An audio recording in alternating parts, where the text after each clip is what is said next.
Kemudian, saya tidur dengan kawan baiknya selepas mabuk dan menangis bersama. Sekarang saya takut kumpulan rakannya akan membenci saya karenanya. Dan dia baru sahaja memberitahu saya bahwa dia telah memberitahu mereka segala-galanya. Awal tahun ini, teman lelaki saya membunuh diri. Sebelum dia ditemui, dia hilang selama beberapa hari. Fikiran saya telah tersekat dalam lingkaran watif yang tidak berkesudahan ini sejak itu. Ia meletihkan. Seolah-olah otak saya tidak membenarkan saya menerima bahwa beberapa perkara berada di luar kawalan saya. Kami telah bersama selama kira-kira 4 tahun. Dia baru berusia 26 tahun. Kira-kira 2 bulan selepas dia meninggal dunia, saya bertemu dengan salah seorang kawan baiknya, seseorang yang merupakan sebahagian daripada kumpulan rakannya yang sangat rapat. Sebelum semuanya berlaku, saya selalu menyukainya, bukan dengan cara yang romantik. Dia seorang lelaki yang hebat. Dia sentiasa ada untuk teman lelaki saya semasa semua perjuangan kesihatan mentalnya. Walaupun dia sendiri bergelut untuk memahami semuanya, dia tahu sisi teman lelaki saya yang saya tidak tahu. Dia memahami bahagian dirinya yang hanya dikongsi dengan rakan-rakan terdekatnya.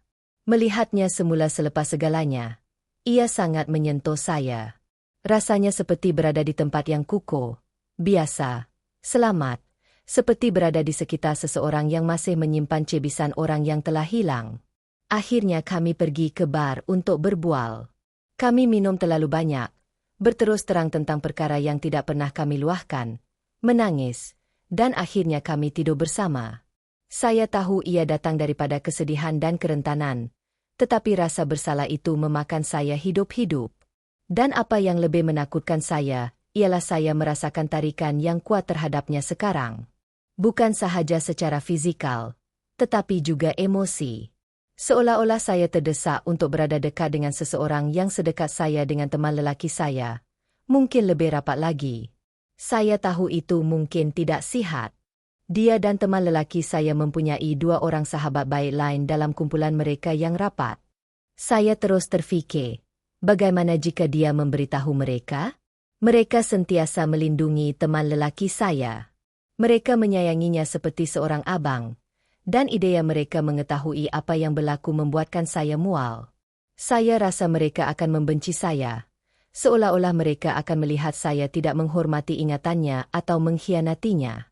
Saya tidak tahu sama ada mereka akan faham betapa rumit dan berlarutan kesedihan malam itu.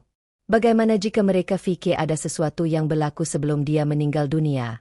Walaupun tiada apa yang pernah berlaku sebelum ini, fikiran itu menakutkan saya. Rakan yang saya tidur dengannya tidak menyebut apa-apa sejak menghantar mesej kepada saya sekali pada keesokan paginya. Dia berkata dia berharap saya pulang ke rumah dengan selamat, dan dia menyesal atas segala-galanya.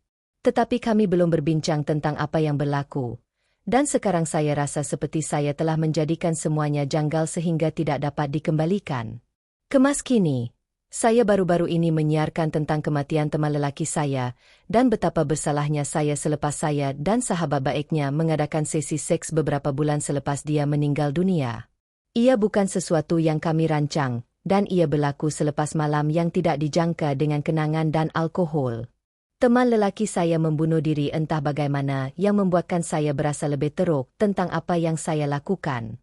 Membaca komen pada siaran terakhir saya mendorong saya untuk berfikir dengan lebih jelas berbanding beberapa bulan yang lalu. Orang ramai berkongsi pengalaman yang serupa, dan saya juga menerima banyak mesej langsung daripada orang yang berkongsi cerita yang serupa. Ia menyedarkan saya bahwa apa yang berlaku bukanlah sesuatu yang unik atau pelik. Saya juga mula merasakan bahwa ia bukanlah satu perbuatan keji yang tidak boleh dimaafkan.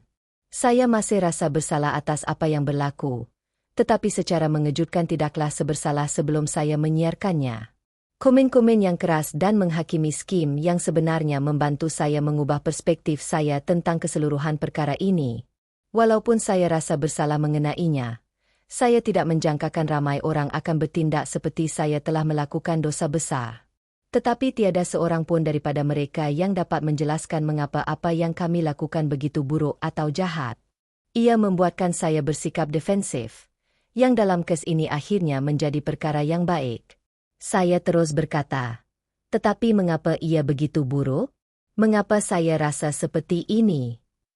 Tiada sebarang bahaya yang berlaku. Tiada sesiapa yang dikhianati atau disakiti. Tiada apa yang berlaku semasa teman lelaki saya masih hidup. Rasa bersalah yang saya rasakan adalah nyata, tetapi logik di sebaliknya tidak. Itu memberi saya keberanian untuk menghubungi sahabat baiknya.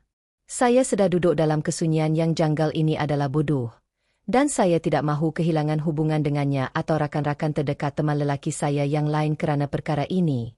Saya menghantar mesej kepadanya dan hanya berkata, "Hai." Dia membalas hampir serta-merta. Saya sepatutnya melakukannya beberapa waktu yang lalu. Itu sahaja yang perlu saya katakan untuk memulakan perbualan. Akhirnya, saya memberitahunya bahawa saya banyak memikirkan apa yang berlaku antara kami dan saya menyesal kerana pergi begitu cepat selepas itu dan hanya berdiam diri. Saya hanya rasa bersalah dan sedih serta tidak tahu apa yang perlu dilakukan. Dia mengakui dia tidak menghubungi saya kerana dia menyalahkan dirinya sendiri atas apa yang berlaku dan dia menyangka saya berdiam diri kerana saya menyalahkannya dan tidak mahu mendengar daripadanya.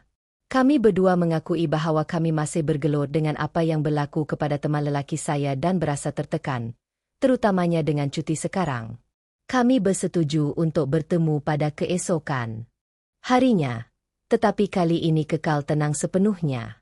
Dia berkata malam yang kami habiskan bersama bukannya tidak bermakna, tetapi ia juga bukan sesuatu yang dia fahami sepenuhnya. Dia berkata bersama saya terasa selesa dan biasa, tetapi keesokan paginya dia panik. Dia berkata dia mengambil berat tentang saya, mungkin lebih daripada yang dia jangkakan, dan skim yang menakutikannya. Dia berkata dia rasa bersalah kerana betapa rapatnya dia dengan saya. Dan walaupun memahami bahawa teman lelaki saya sudah mati, dia tidak dapat melupakan perasaan bahawa dia telah melakukan semacam pengkhianatan yang muktamad. Dia kata dia tak nak cakap panjang lebar, tapi dia juga tak nak berpura-pura tak ada apa-apa. Dia kata dia rasa tarikan ke arah saya juga, tapi dia rasa bersalah juga. Berada di sekeliling antara satu sama lain membuatkan kami rasa lebih rapat dengan teman lelaki saya _ kawan baiknya. Dia kata dia tak nak sakitkan hati saya atau dirinya sendiri, atau kenangan tentang seseorang yang kami berdua sayangi. Saya tanya dia sama ada dia beritahu dua orang kawan rapat mereka yang lain. Kenapa saya duduk di rumah selama sebulan risau sama ada mereka tahu atau tidak? Saya tahu dia betul-betul tak nak jawab, tapi dia mengaku yang dia beritahu mereka berdua tentang hal itu. Dia minta maaf dan kata dia diliputi rasa bersalah, keliru, panik, dan mungkin dia suruh mereka berdua untuk menghukum dirinya sendiri. Dia kata dua orang kawan yang lain tak marah saya, tapi mereka marah padanya. Mereka tak faham macam mana ia boleh berlaku. Saya rasa terdedah dan malu. Saya tak peduli apa yang dia kata. Saya pasti mereka menghakimi saya untuk itu, yang mungkin menjelaskan mengapa saya tak dengar khabar daripada mereka berdua sejak itu. Saya tidak tahu sama ada rakan-rakannya akan melihat saya dengan cara yang sama. Cerita seterusnya. Mencuri cerita dua daripada ibu bapa saya. Jadi, mereka menghalau saya dan memastikan tiada sesiapa dalam keluarga saya yang akan bercakap dengan saya lagi. Saya membina semula hidup saya daripada kosong, dan kini mereka mahu bertemu dengan anak lelaki saya yang baru lahir, untuk mengambil alih membesarkan anak saya. Pada tahun 2020, saya melakukan sesuatu yang dahsyat kepada keluarga saya dengan mencuri daripada mereka untuk membiayai ketagihan saya. Saya mencuri beberapa elektronik, termasuk telefon bimbit lama, konsol permainan, dan pemain Blu-ray untuk membeli heroin. Saya tidak boleh dan tidak akan mewajarkan tindakan ini, dan menerimanya sepenuhnya sebagai tindakan saya sendiri dan akibatnya. Saya ditangkap dan keluarga saya menyedari ketagihan saya. Sukar untuk melihat ibu bapa saya menyedari apa yang sedang berlaku, tetapi yang paling sukar ialah melihat betapa hancurnya hati adik perempuan saya yang berusia 17 tahun. Mereka menghantar saya ke pusat pemulihan di mana saya menghabiskan 3 bulan untuk detoks dan tidak minum alkohol. Saya tidak mendengar khabar daripada mereka semasa saya berada di sana. Saya cuba menghubungi mereka untuk memberitahu mereka keadaan tetapi saya tidak pernah menerima jawapan. Pada hari saya keluar, Saya pulang ke rumah. Keluarga saya di sana memaklumkan kepada saya bahwa mereka tidak lagi akan menganggap saya sebagai ahli keluarga, dan saya harus meninggalkan rumah ini, dan tidak menghubungi mana-mana daripada mereka atas apa jua sebab.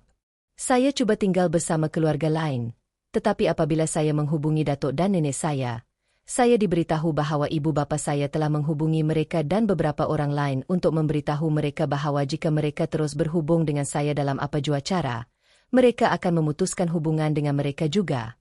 Saya dapat melihat keadaan kakak saya melalui catatan Facebook ibu saya.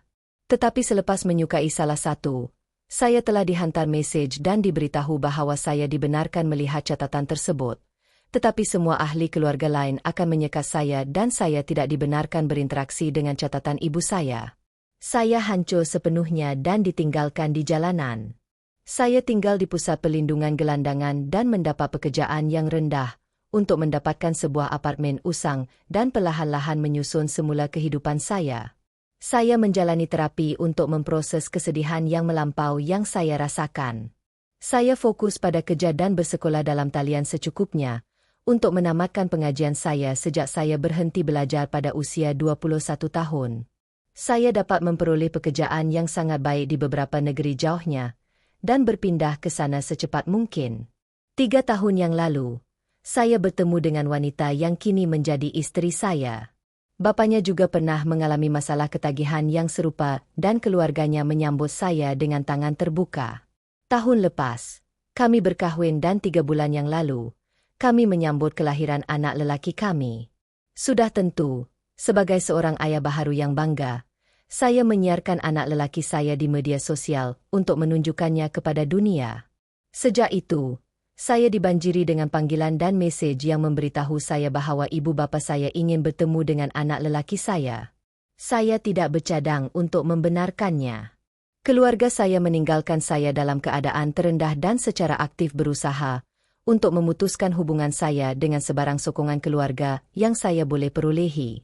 Saya tidak berhutang kemaafan atas tindakan saya. Tetapi saya tidak boleh berpura-pura bahwa apa yang mereka lakukan adalah sesuatu yang tidak seperti penolakan sepenuhnya terhadap saya dalam keadaan paling lemah.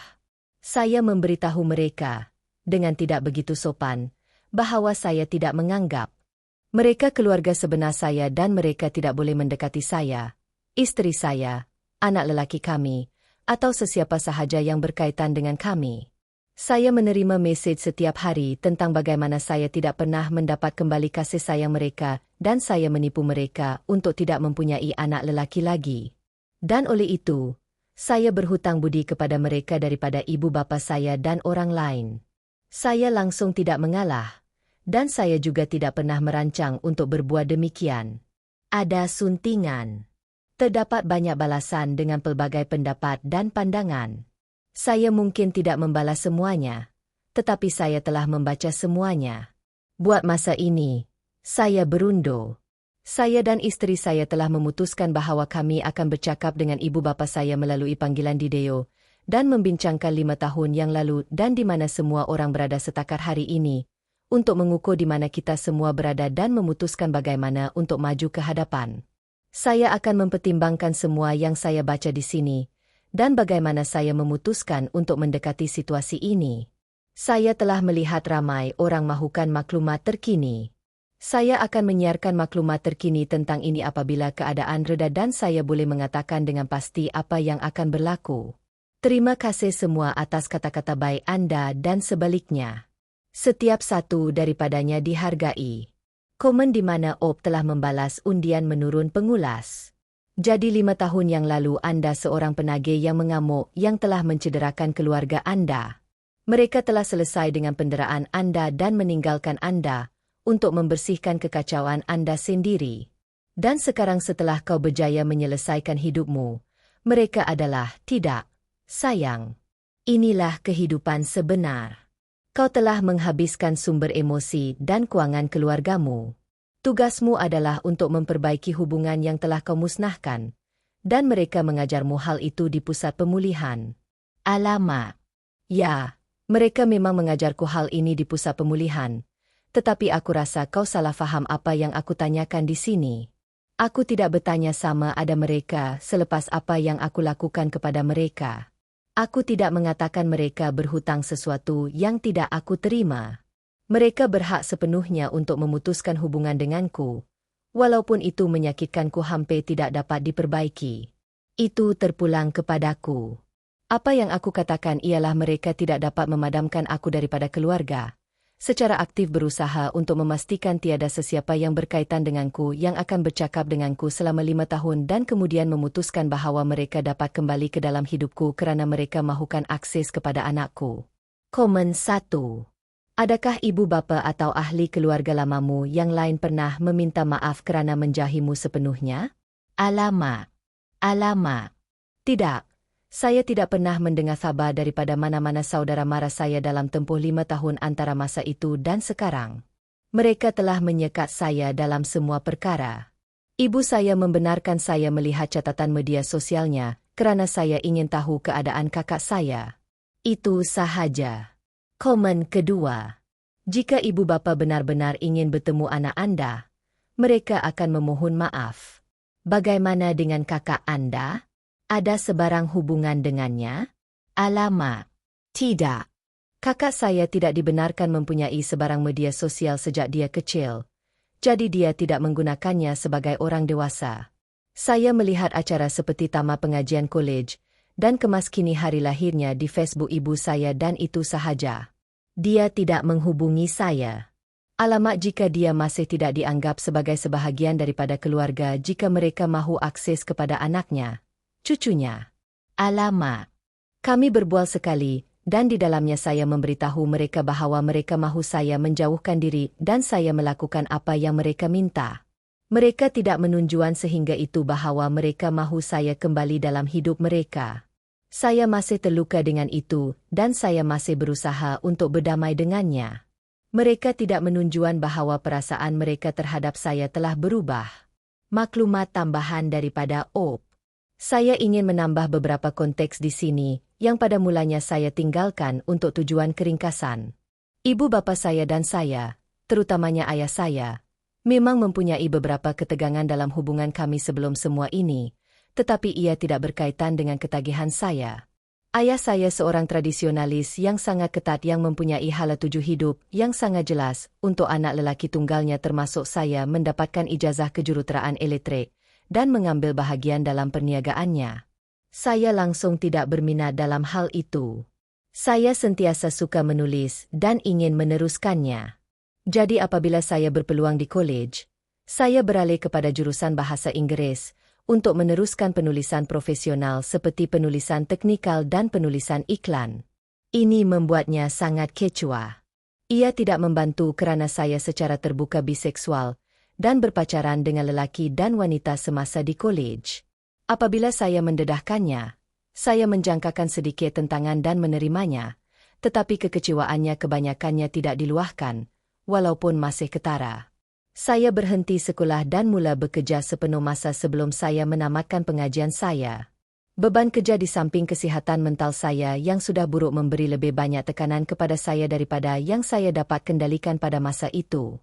Sudah tentu, ini juga membuatnya sangat kecoh, tetapi dia berharap saya akan menjadi seperti yang dia inginkan pada satu ketika nanti.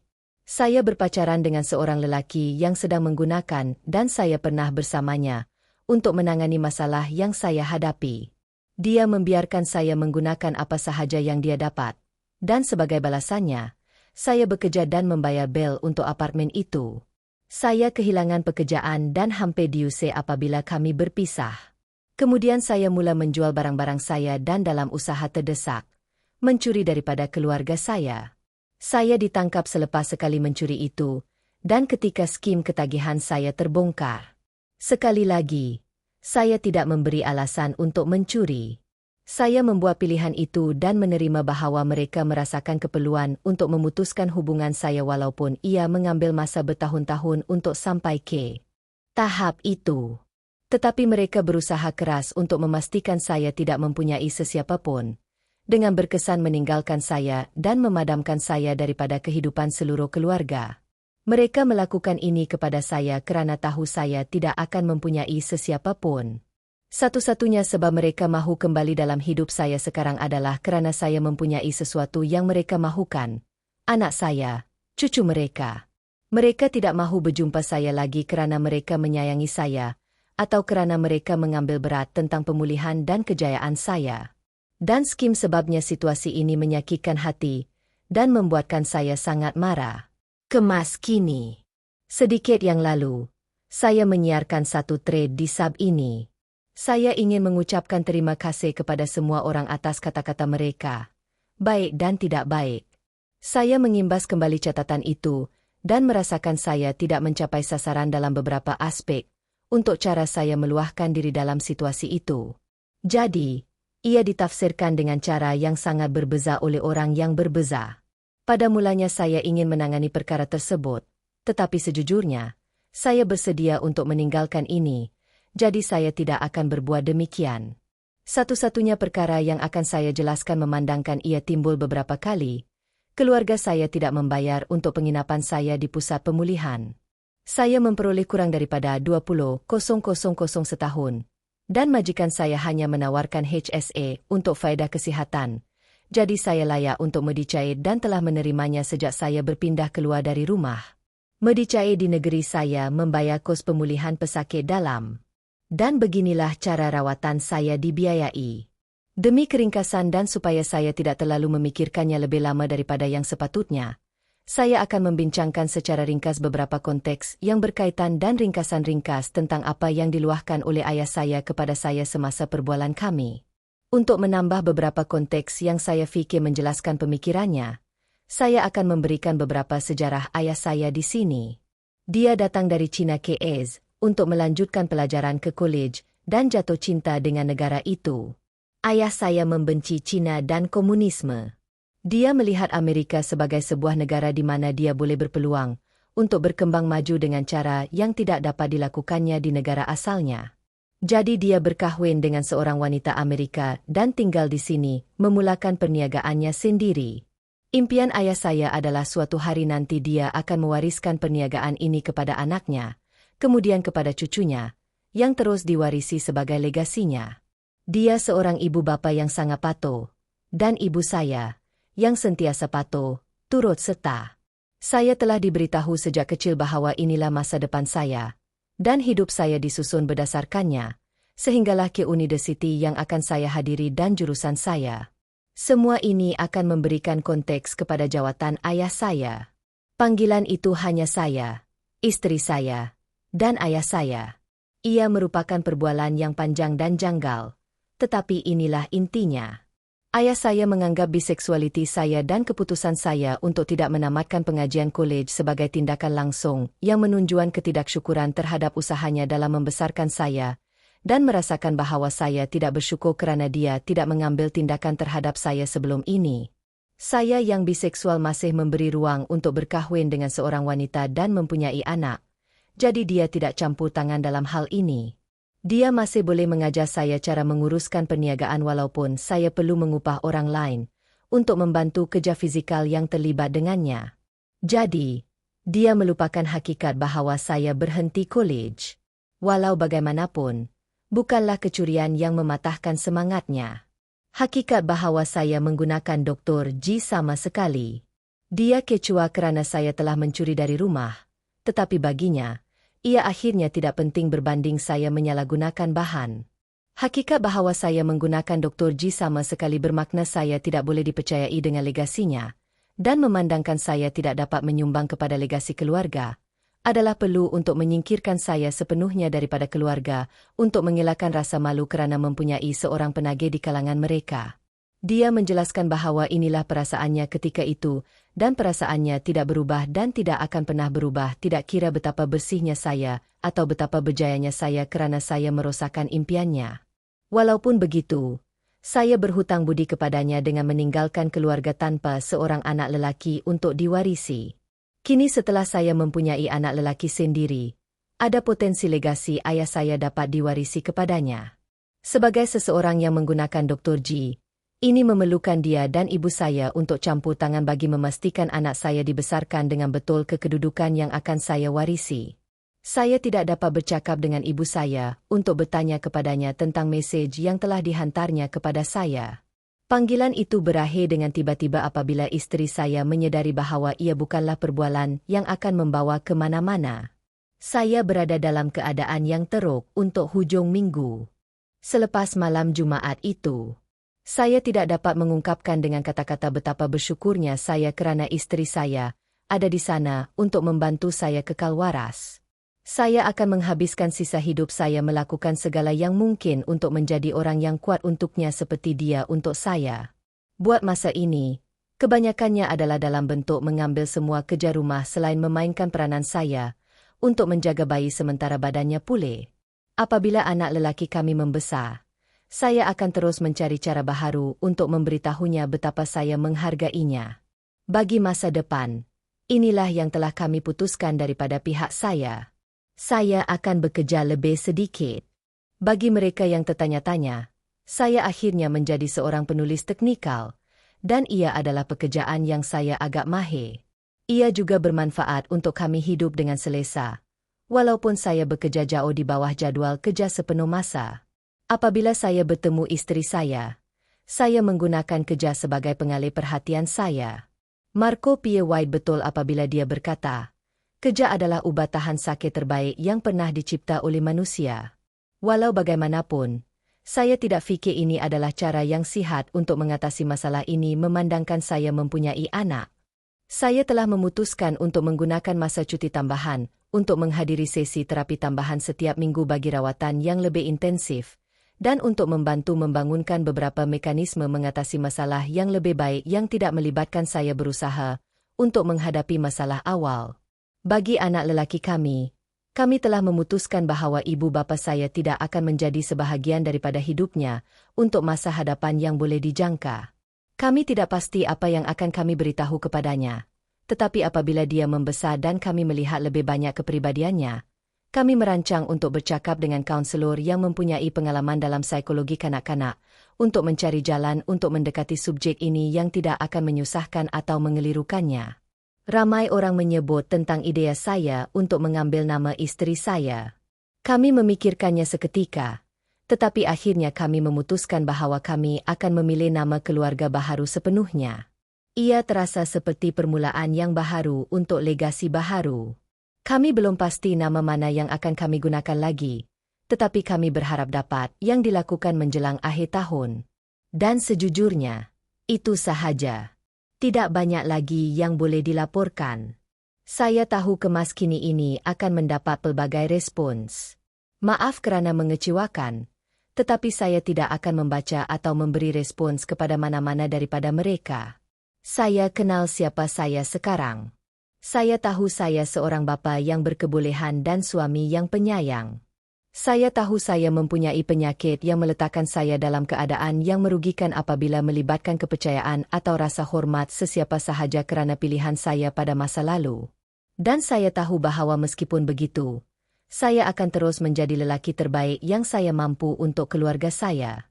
Dan walaupun saya menghargai semua respons, saya tidak perlu mendengar orang yang tidak dikenali di Reddit memuji dan mengutuk saya untuk mengetahui bahawa ia benar.